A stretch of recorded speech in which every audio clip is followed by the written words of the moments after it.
Dans cette vidéo, on va voir un peu les bases de WebStorm. WebStorm, c'est le logiciel qu'on va utiliser pour éditer nos pages web, notre CSS, notre mise en page. Donc, je vais lancer tout de suite WebStorm. Moi, je suis sur Mac, donc je vais passer par ma barre de ici. Donc, WebStorm se lance. On voit que c'est la version 2020. Et on tombe sur cette interface-là. Donc, soit vous avez déjà des projets que vous avez déjà faits, donc on peut les ouvrir, ou on peut s'en créer des nouveaux. Il existe d'autres configurations qu'on va voir. Je ne vais pas tout montrer dans ce tutoriel-là. On va le voir et au fur et à mesure, je vais essayer de vous donner des trucs dans WebStorm parce que plus on connaît notre logiciel d'édition, ben mieux on peut travailler plus rapidement. Et des fois, le configurer, c'est agréable et de savoir comment fonctionnent en général les menus à l'intérieur du logiciel. Donc ici, on pourrait configurer énormément de choses. Ici, on va aller voir les préférences éventuellement. Mais moi, je vais passer ici. Donc, on peut créer un nouveau projet, en ouvrir un ou faire un get from version control. En réalité, on verra ça un petit peu plus tard dans notre formation dans la technique. C'est de pouvoir aller récupérer des fichiers qui se retrouveraient sur le logiciel de contrôle comme Git. Mais nous, on va se créer simplement un nouveau projet. Donc, je vais créer ici un nouveau projet.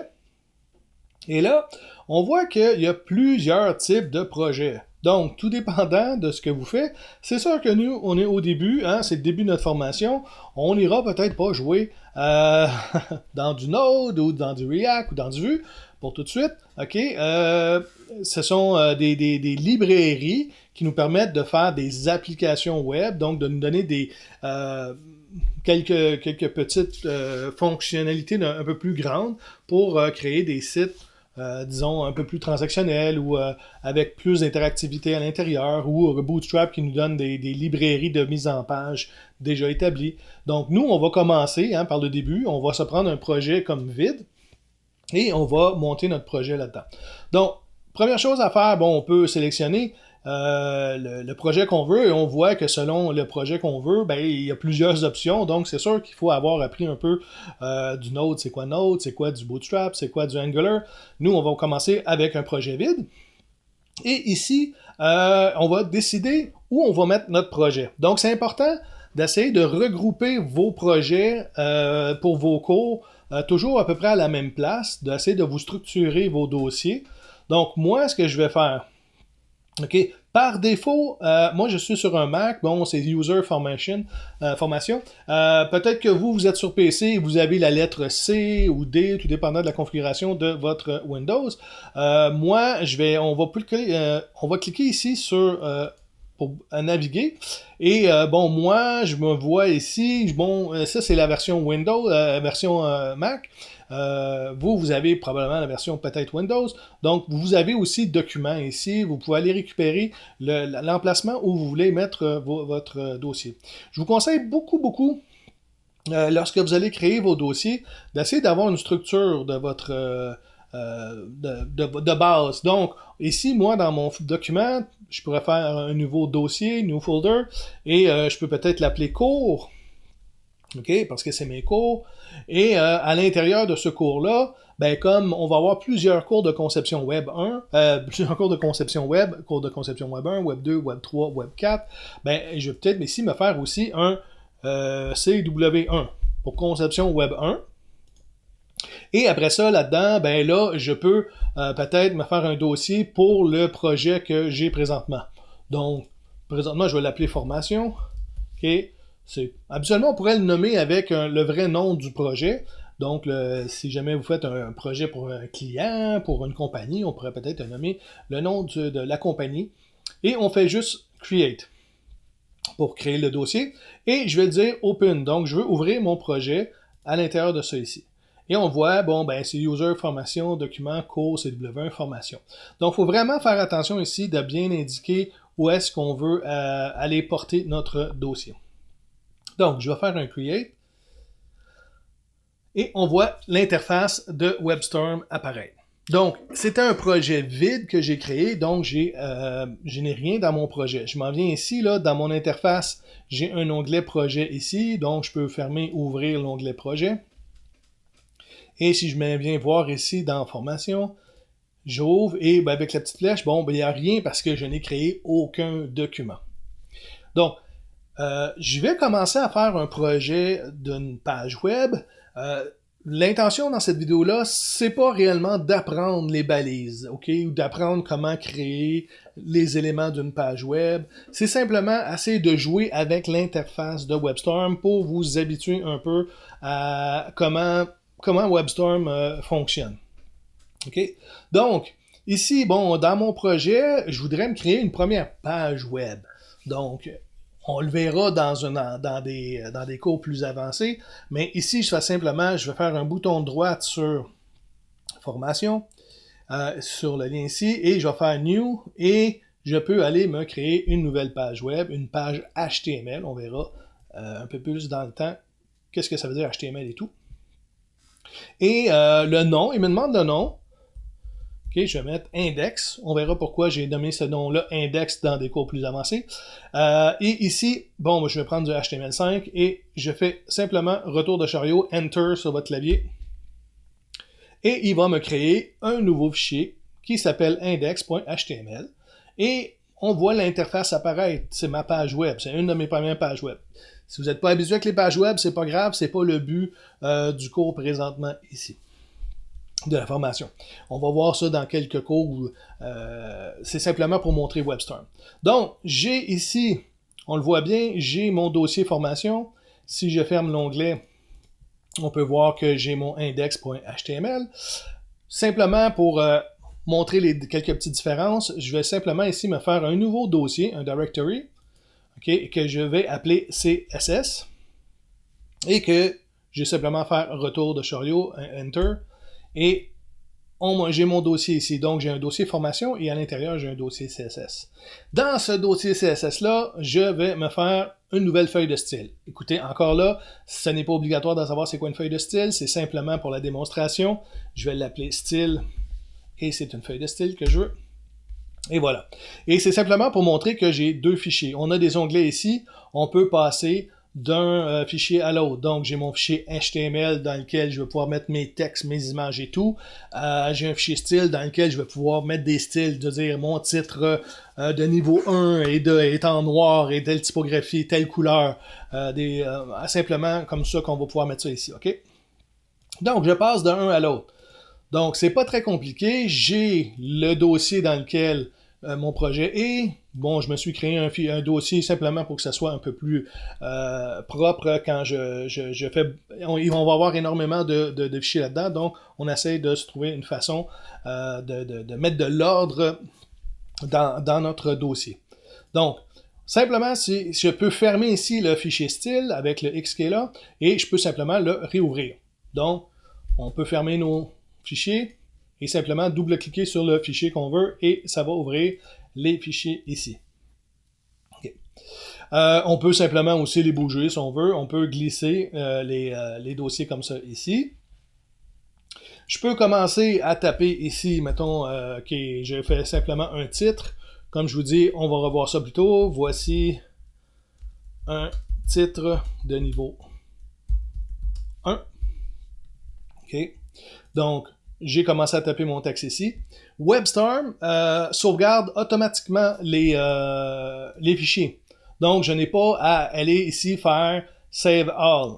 Je peux le faire si je veux. Ok, la commande, moi, c'est commande S ici. Ça serait CTRL S sur un PC. On peut voir ici qu'on a vraiment toujours les raccourcis. Et ça, il faut commencer à les apprendre. Ok, il faut s'habituer à être capable d'utiliser ces raccourcis-là comme moi, dans le fond, ici, c'est commande S pour sauvegarder. Je peux aller ici faire commande S.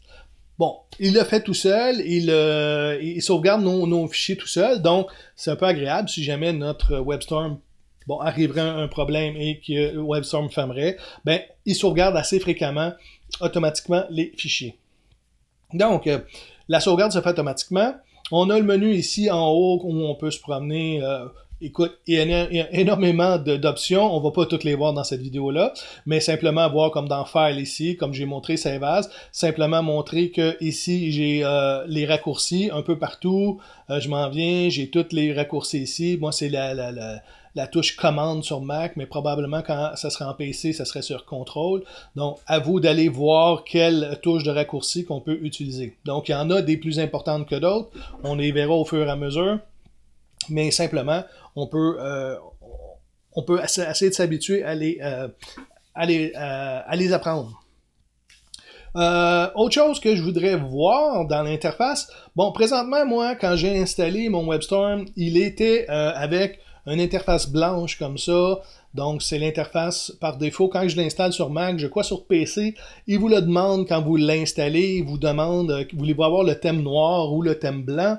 Donc, des fois, on voudrait changer parce que, bon, des fois, moi, j'aime bien un thème blanc, mais des fois, quand je travaille et c'est plus sombre, j'aime mieux peut-être un thème sombre. Sinon, bon, ça donne énormément de lumière.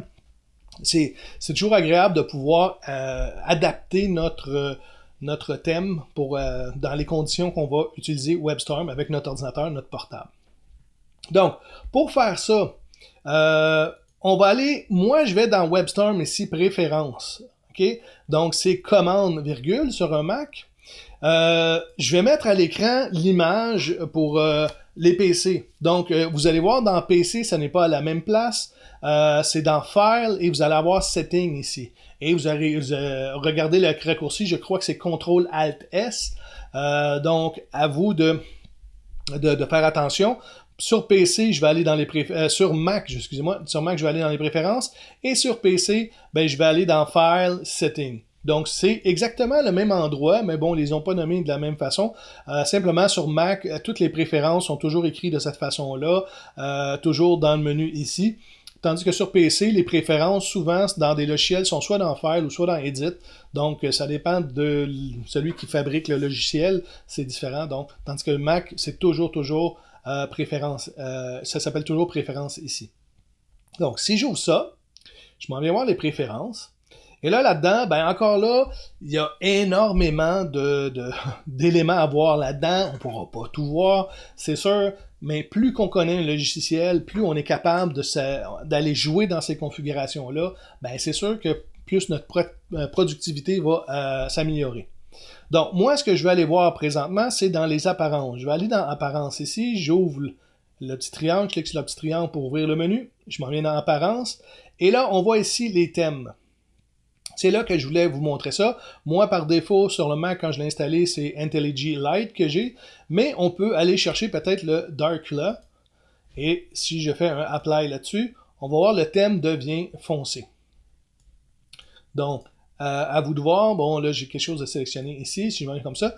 À vous de voir, est-ce que vous avez mis un thème foncé ou un thème clair? Il existe d'autres thèmes aussi. À vous de vous amuser à les essayer. Si je m'en viens ici, un très grand contraste, peut-être pour des gens qui ont des problèmes de vision, pourrait aider à voir, à pouvoir coder. Donc, à vous d'adapter votre thème comme vous le voulez. Vous pouvez aller plus loin en changeant les couleurs vous-même. À vous de voir, là, les deux IntelliJ Light et Darkula sont quand même pas si mal. Après ça, ben, quand vous serez habitué, peut-être que vous pourrez changer vous-même l'apparence de votre thème. Donc, au moins, on peut aller dans WebStorm Préférences, on s'en vient dans Apparence et on peut changer ici le thème. Donc, je sais que sur Windows, il vous le demande au début. Si jamais vous avez dit « Ah, j'ai pris le foncé, mais j'aurais aimé ça avoir le clair », ben on peut aller ici, on peut aller dans IntelliJ Light ou macOS Light, ou peut-être que sur Windows, ça serait Windows Light. Là. Je ne connais pas par cœur les deux versions. De cette façon-là, on peut changer. D'autres choses qu'on peut voir là-dedans ici, sans que j'aille tout partout, ben, Keymaps, c'est les touches de raccourci clavier. Donc, je m'en viens dans Menu, dans File, et là, on voit tous les raccourcis. Et s'il y en a qui n'en ont pas, parce que présentement, je vois que c'est pas toutes les possibilités Close Project, il n'y a pas de touche de raccourci, je pourrais éventuellement cliquer dessus et me créer ma propre touche de raccourci. Dans mon cas, je ne veux pas le faire, mais on peut, si on cherche des fois des raccourcis, on peut simplement aller voir. Bon, ça ici, c'est des External Build System. C'est des choses qu'on utilise moins souvent. Donc, Tool Window, on voit ici qu'on a tous les raccourcis ici. Donc, possibilité de savoir, c'est d'apprendre nos raccourcis clavier, mais encore là, une façon plus facile, c'est de dire, bon, ok, moi, je fais souvent Save All, ben, je vais apprendre le raccourci. La même chose, bon, un que vous connaissez probablement, c'est le copy, ben, Command C ou Ctrl C, ben, c'est sûr que ça, vous devriez peut-être le connaître. Et le cut, ben, on voit vraiment ici tous les raccourcis clavier là-dedans. Donc, ce que je veux vous montrer, c'est de pouvoir grossir la typographie. C'est sûr que c'est agréable de pouvoir grossir la typographie. Moi, je m'en sers comme professeur lorsque je fais des démonstrations avec un projecteur pour que les étudiants puissent voir un peu mieux ce que j'écris. Mais parfois, c'est le fun de pouvoir grossir la typographie et la mettre plus petite ou plus grande, tout dépendant comment on veut utiliser, comment on aime utiliser notre éditeur.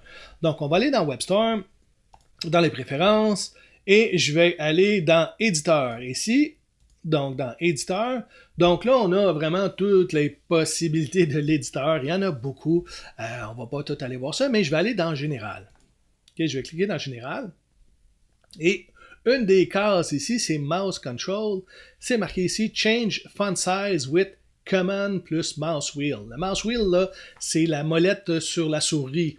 Donc, habituellement, vous avez probablement ça sur votre souris. Les souris, à cette heure, ont tout le temps une molette. Donc, je vais la cocher, cette case-là. Je vais cocher la case. Je vais faire Apply. Et je vais faire OK. Et ce que ça me permet de faire, moi, c'est sûr que c'est avec Commande. Je crois que sur Windows, c'est avec Contrôle. Mais si je fais Commande et que je fais tourner la molette, ben, je peux grossir mon texte. Donc, c'est agréable. On peut grossir le texte. On n'est pas obligé de le mettre très gros. Moi, souvent, je le mets très gros pour que les étudiants puissent voir ce que j'ai écrit et puissent transcrire ce que j'ai écrit. Mais vous pouvez le mettre peut-être un petit peu plus petit ou très petit ou très grand. OK, pourquoi le mettre très petit? Ben, des fois, on voudrait avoir plus de code. On voudrait, parce que là, notre page, elle est toute petite, mais souvent, notre page va être assez grande. Donc, elle va avoir plusieurs lignes de code. Donc, des fois, on voudrait tout voir en même temps. Donc, à vous de voir. Fait que là, quand je tiens le commande enfoncé et que je glisse ma souris, ben, ça me permet de grossir le code de cette façon-là. Donc, il y a ça. Lorsqu'on édite nos fichiers, des fois, bon, on l'a vu ici, je m'en viens dans style, je m'en viens dans index, et là, je me dis, OK, ici, j'ai mis un titre, OK, H1, ça va être un titre. Je m'en viens ici, je voudrais mettre le titre en rouge, ben je vais faire H1 de cette façon-là, et je vais simplement dire que c'est la color red. OK? On n'est pas obligé de tout savoir ça, là. C'est simplement que quand je veux mettre des styles, un peu comme dans Word, on veut mettre de la couleur, on veut mettre des soulignés, on veut mettre en gras, mettre en italique, ben on va passer par les styles. Mais des fois, c'est un peu un peu plate de passer d'un à l'autre à chaque fois. OK? Là, je m'en vais mettre ici, mettons, un paragraphe. OK, je vais faire lorem 16. Bon, ça me met du texte ici, lorem ipsum. On verra qu'est-ce que ça veut dire. Et bien là, si je veux mettre le style, mettre le texte avec une telle grandeur, mettons, je vais faire un P ici. OK? Et je vais faire font size. Et je vais dire, je ne sais pas moi, on parle en PX, on verra ça, ce que ça veut dire. Mettons que je vais avoir du 18 PX. OK? Donc, mon texte va être un petit peu plus gros. Par défaut, c'est du 16. Donc là, je suis en 18. Je suis un petit peu plus gros comme texte. OK? Mais vous voyez que dans le fond, on est toujours en train de passer. On va faire ça presque toute la session. OK? On va vraiment faire index.html, on va mettre notre texte à l'intérieur et on va faire style.css pour aller mettre nos styles à l'intérieur. On va faire ça très, très, très souvent là, dans la session. Okay? Donc, il faut essayer de trouver des trucs pour essayer de s'éviter à chaque fois de prendre la souris, d'être obligé de passer d'une fenêtre à l'autre. Ça devient un petit peu long. Okay? Donc, je vais simplement ici... je peux rapetisser ma fenêtre de projet comme ça ici. Je m'en viens dans mes styles. Et si je m'en viens et je fais un bouton de droite de la souris sur l'onglet ici, on va voir que j'ai un petit menu. Donc, je pourrais fermer mon onglet, c'est pas ça que je veux faire, mais je peux faire un split vertically. OK? Si je m'en viens ici et que je fais le split, ben, j'ai style ici et j'ai le style là aussi. OK? Pourquoi on ferait ça dans des styles? Pourquoi on aurait besoin de 2 fois le même fichier ouvert? Mais encore là, des fois, on aurait énormément. OK? Des styles, là, on va en avoir des lignes de code de style. Ça va être des gros fichiers. Donc, des fois, on pourrait ici, dans cet onglet-là, aller à la fin du fichier et dans cet onglet-là, aller au début du fichier. Puis, on pourrait faire des copier-coller. Des fois, ça peut être pratique. Mais dans mon cas, c'est pas comme ça que je vais l'utiliser. J'ai mis mon style ici et celui-là, je vais simplement le fermer. Et là, ce que j'ai ma fenêtre index et j'ai ma fenêtre style. Et là, vous voyez que je peux m'en aller ici, me mettre un lien, je sais pas moi, http www, ce serait https.google.com. OK? Et ici, je vais mettre Google. OK? Bon, ben je voudrais mettre, je sais pas moi, ce mot-là, Google, ici, en bleu. Ben, j'ai simplement aller cliquer ici à côté. Je vais dire que mon A, OK, le A est ici. Et je vais aller voir la color, puis je vais mettre bleu. OK? On verra ça plus tard, les couleurs et tout. Mais c'est simplement vous montrer que c'est quand même assez agréable de pouvoir passer d'un à l'autre. OK? Donc, comment j'ai fait pour passer d'un à l'autre? Simplement dans l'onglet ici, j'ai sur un des 2 onglets, je vais cliquer bouton de droite sur ma souris et je vais faire le split vertically. Donc, c'est sûr que je peux faire un horizontal aussi. On pourrait avoir la fenêtre en haut et en bas, ça dépend de comment vous travaillez. Moi, j'aime bien avoir gauche-droite, mais à un moment donné, on utilise notre interface, puis c'est nous qui s'adaptons à notre interface. Donc, on met nos fenêtres à notre guise. Donc, j'ai mes 2 fenêtres ici, comme ça ici. Encore là, je peux faire ça. Si je veux et que je le veux plus, je peux simplement le fermer ou simplement le prendre et le glisser et le ramener ici. Et je suis encore avec 2 fichiers de cette façon-là. OK? Donc, j'ai d'autres fenêtres que je vais vous montrer. C'est pas obligatoire de les utiliser, mais c'est simplement, je vais vous montrer ici la structure. OK? La structure, c'est simplement notre structure ici HTML qu'on va voir dans des cours un petit peu plus tard. On a notre structure ici. Bon, on a notre fameux head qui est là.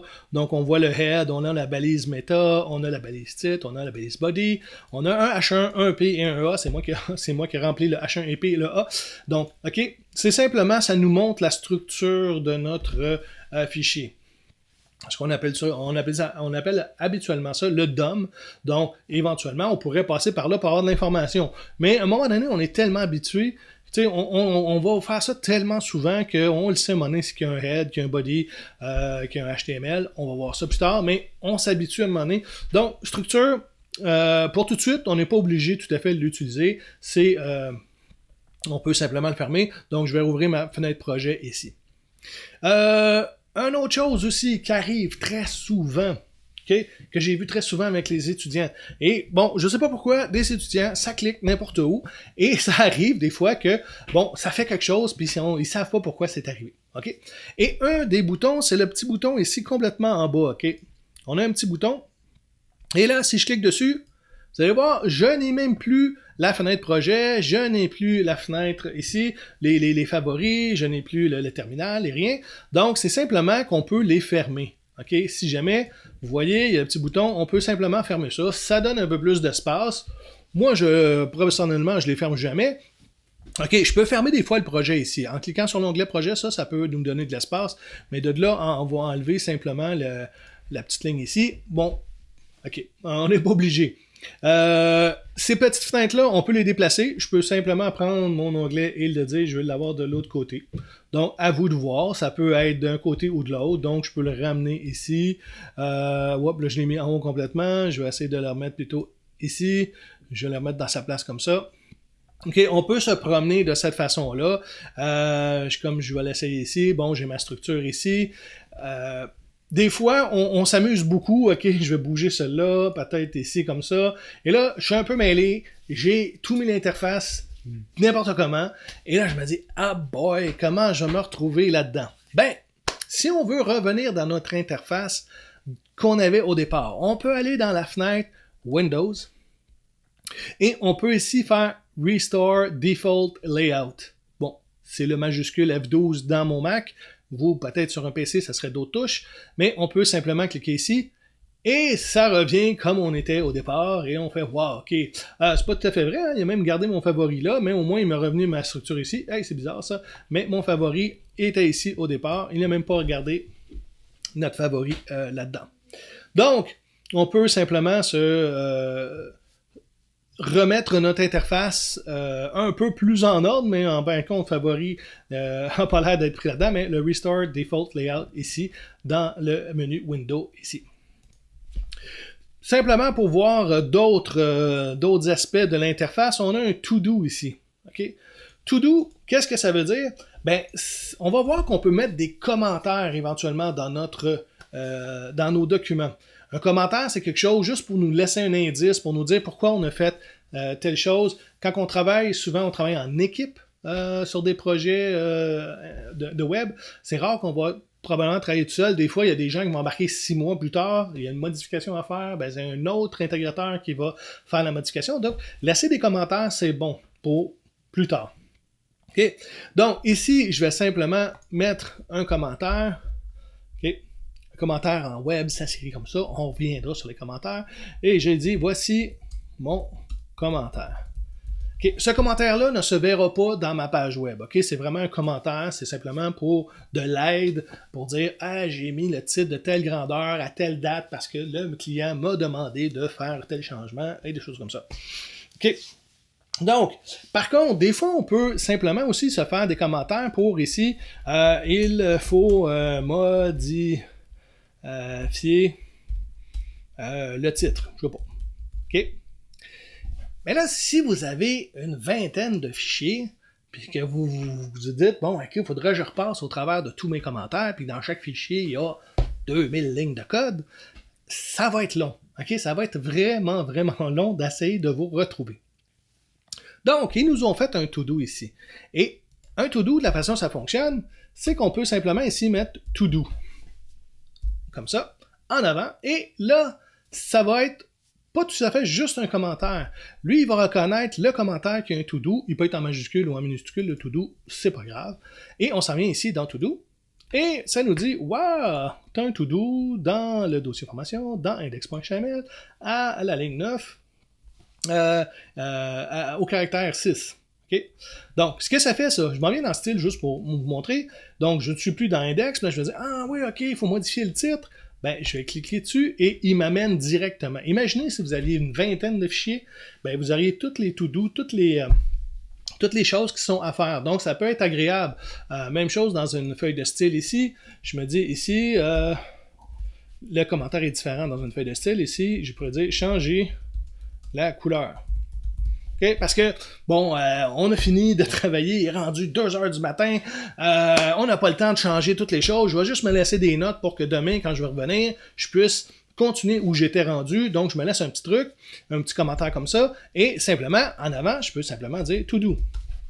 Et on le voit ici que ça s'est ajouté. J'ai dans mes styles ici un to-do pour dire ok, il faut que je change de couleur ici, puis là, il faut que je change le titre. Une fois que c'est fait, ben, on peut simplement supprimer notre commentaire. Si c'est un commentaire pour faire des modifications, des choses comme ça, quand c'est un commentaire qui est intéressant, qui doit rester là, on le laisse là. Donc, le to-do ici, c'était simplement pour montrer à quoi sert, parce qu'il est ouvert tout le temps, il nous présente toujours WebStorm, la fenêtre to-do. Donc, je trouvais ça important que vous puissiez savoir à quoi ça sert. Ensuite de ça, le terminal. Ceux qui sont peut-être habitués avec des systèmes Linux, c'est des lignes de commande. Okay? On ne va pas l'en faire en première session, on ne va pas aller en ligne de commande, mais à quoi sert des lignes de commande? Ben, si, mettons, dans ce cas-ci, je voudrais avoir la liste des fichiers, ben, en Linux, moi, dans mon cas, je suis en Mac, donc c'est en format Unix. Vous êtes en format DOS parce que vous êtes en Windows, donc ce sera peut-être d'autres commandes. Ben, je peux faire simplement un ls ici et je peux voir que dans mon dossier formation qui est ici, ben, j'ai un fichier index puis j'ai un fichier CSS. À quoi ça sert? Vous allez me dire, ben, tu sais, tu viens d'aller là puis on le voit pareil.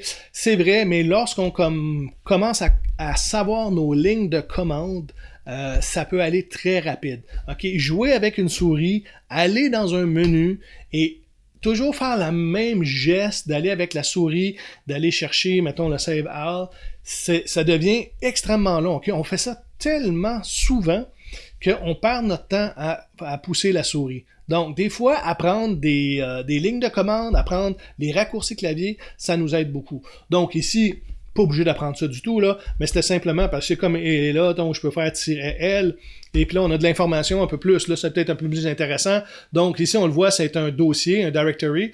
J'ai les droits d'écriture read-write, et bon, il faudrait que je lis toutes les normes, là, mais en fin de compte, ce sont les droits d'écriture, les droits, est-ce qu'on a le droit d'exécuter, est-ce qu'on a le droit d'ouvrir, donc, je me souviens des deux premiers, là, le read-write, mais je me souviens pas de tous les autres. Il faudrait que je me replonge dans ma documentation pour savoir ça. Donc, c'était simplement pour vous montrer à quoi sert le terminal. On va s'en servir du terminal, mais dans un cours plus loin, lorsqu'on va utiliser des outils un petit peu plus avancés qui sont intégrés dans WebStorm, mais pour tout de suite, ça ressemble à ça. Qu'est-ce que je voulais faire aussi? Ben, c'est à peu près ça, cocher. Ouais, le font size, ben, écoute, c'est ça ici, si on peut en allant cocher ça ici. Donc, simplement, je voulais juste vous présenter ça un peu pour voir comment ça fonctionne. On va revenir sur beaucoup de possibilités. Là. OK, là, j'ai parlé de HTML, mais en réalité, le HTML n'avait rien à voir là-dedans. C'était juste pour vous montrer un petit peu à quoi ça ressemble. L'interface de WebStorm. Donc, si vous avez des questions là-dessus, n'hésitez pas à poser des questions au professeur. Okay? Il existe énormément d'autres fenêtres. Là, on peut aller dans Tool, Window ici, puis on peut aller voir d'autres fenêtres possibles. Et, okay? Mais bon, je voulais montrer ceux qui sont affichés ici. Comme ça, ça va peut-être vous aider un petit peu à dire à quoi ça sert tout ça, ces affaires-là. Donc, c'était simplement un premier petit aperçu des possibilités de WebStorm, puis on va en avoir beaucoup d'autres dans la formation qui va continuer.